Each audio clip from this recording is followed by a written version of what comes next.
Hello friends, நாம் இன்றைக்கி இட்லி தோசைக்கு சாப்பிட்ற மாதிரி ஒரு குருமா குழம்பு செய்யலாமா? நீங்களும் இதே மாதிரி செஞ்சு பாருங்கள், டேஸ்ட்டு செம்மையாக இருக்கும். அதுக்கு நைட்டே மூக்கல்லையே ஊற வச்சுக்கோங்க.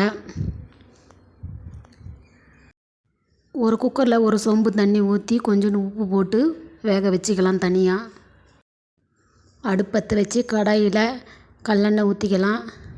பட்டை, லவங்கம், சோம்பு எல்லாம் போட்டுக்கலாம். பெரிய வெங்காயம் ஒரு 2 கட் பண்ணி வச்சது போட்டுக்கலாம்.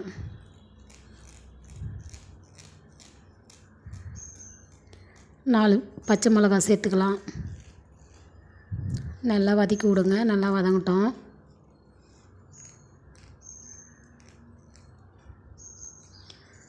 கறிவேப்பிலை போட்டுக்கலாம்.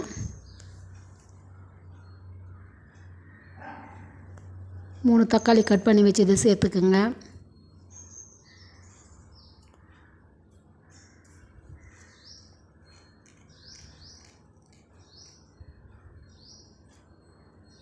தக்காளி வதங்கிறதுக்கு உப்பு கொஞ்சம் சேர்த்து நல்லா வதக்கிக்கலாம்.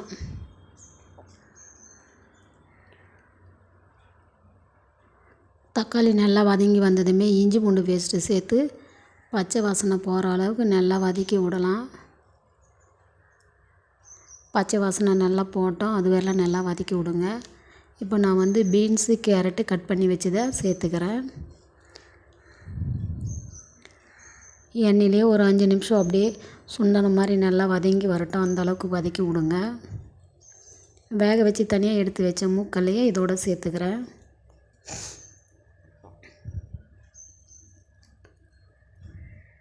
எல்லாத்தையும் சேர்த்து நல்லா கிளறி விடுங்க. காயெல்லாம் நல்லா வதங்கி வந்துடுச்சு பாருங்கள். இந்த டைமில் மஞ்சத்தூள் 1/2 ஸ்பூனு, தனியாத்தூள் 1 ஸ்பூனு, வீட்டில் அரைச்சி வச்ச குழம்பு மிளகாத்தூள் 1/2 ஸ்பூன் சேர்த்துக்கிறேன். நம்ம மூக்கல்லை வேக வச்ச தண்ணி வேஸ்ட்டு பண்ணாமல் இது கூடவே சேர்த்துக்கலாம். பத்தாததுக்கு தண்ணி சேர்த்துக்கிறேன். மூக்கல்ல வேக வச்ச தண்ணி கீழே ஊற்றாதீங்க. அதில் இருக்க சத்தெல்லாம் வேஸ்ட்டாக தான் போகும். அதனால் இந்த குழம்புலையே சேர்த்துக்குங்க. ஒரு மூடி போட்டு ஒரு 5 நிமிஷம் வேக வைக்கலாம். நல்லா வெந்து வந்துடுச்சு பாருங்கள்.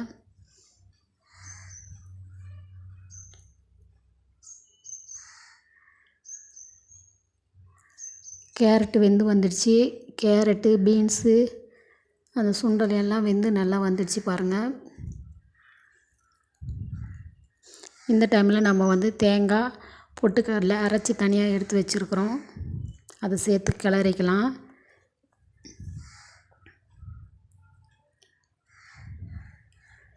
நல்லா கொதி வரட்டும். கொதி வந்ததுக்கப்புறம் கொத்தமல்லி சேர்த்துக்கலாம்.